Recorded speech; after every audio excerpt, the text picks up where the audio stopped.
وتخوا هەمیشە وەهارگیان ئەنە و پاییزی و ئاهەنارە بابان بەرەشا پەیانە و شێخی وەشە مەسیەی دامەزراوەی کەریمی عەلەکە وەک دامەزراوەیەکی خێرخوازی و ئەدەبی و کولتوری لە ساڵی 2008ەوە دامەزراوە. ئامادە بۆ بەڕێزەکە نووسەرا و ڕۆشنبیرا و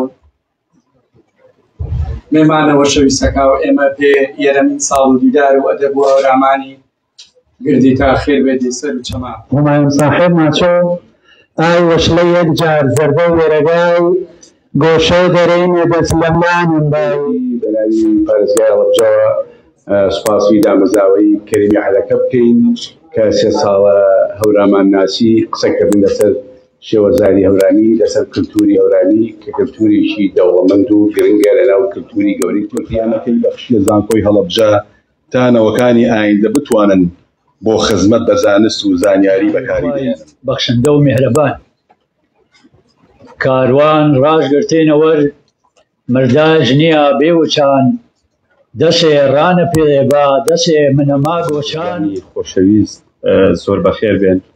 ئێمە وەک ڕێکخراوی ژیوای وەکو ڕێکخراوێکی هەورامان ئەدەب و کولتوری هەورامان کاتتان باش.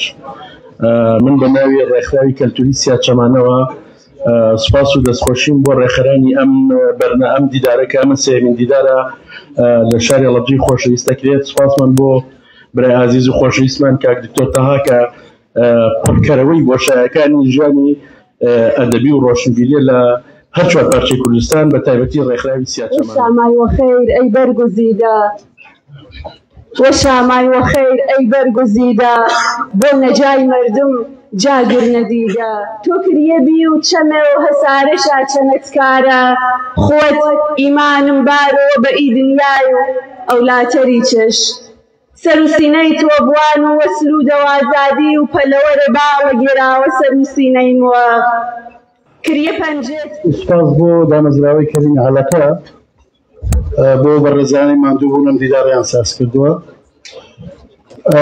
پیرۆزبایی سێمین دیداری هەورامانناسی کە بە ناوی مامۆستای کۆچکردو دکتۆر حامید هەورامانیەوەیە. پیرۆزباییمێ بۆ خانەوادەی ڕۆحی بەڕێزیشان شاد بێ. خەیاڵێ سەرکەرا و سەروەشکەرا مەسبیان ڕۆحم بە ماچە و لاودەم و تۆ دیەوەش